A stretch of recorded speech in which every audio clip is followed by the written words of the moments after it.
focuses on the harmonized step of the reach method. The reach method is a part of relationship network deep canvassing, where you talk to your friends and try to get them to change their behavior around voting. We're particularly focused on people who are left-leaning voters, but who may or may not vote. This is focused on people of color, primarily Black, but not only them. Some things to remember. A critical thing in this whole process is getting rid of the "you big dummy" energy in the conversation. There's a lot of levels of sophistication in the Black community. And so one of the things we have to do, especially if we're at a different level of sophistication than somebody in our network, is to not have that condescension, not have that "you fool" energy in the conversation, but to try to meet them as peers. One of the things that is hard to do is to agree with people we disagree with. It's going to be a challenge to find a story that validates how they feel, but it's vital. It's important to remember it's vital to do that. That's why we might want to practice doing that before we get into the conversation.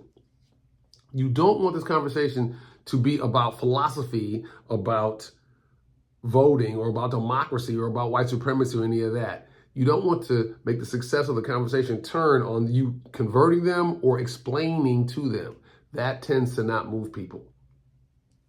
One of the things that's useful to call upon potentially is the rampant voter suppression of Black people that's happening. Because one of the findings from science is that you can influence people when you've reminded them that it's a use it or lose it situation. And so given all the voter suppression, you might bring that up to say it's important to vote now while we can.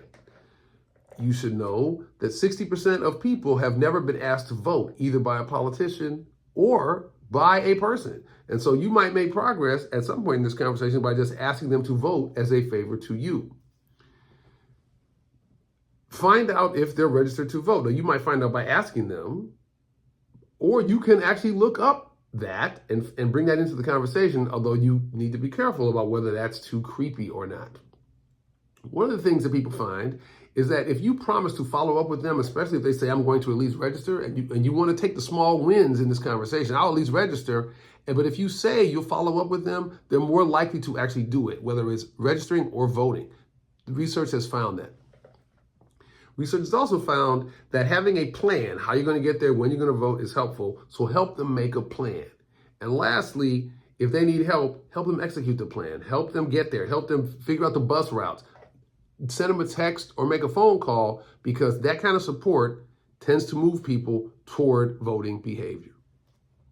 If you like the content of this video, please press like or subscribe, because that helps the algorithm push it out to more people who might want to see it.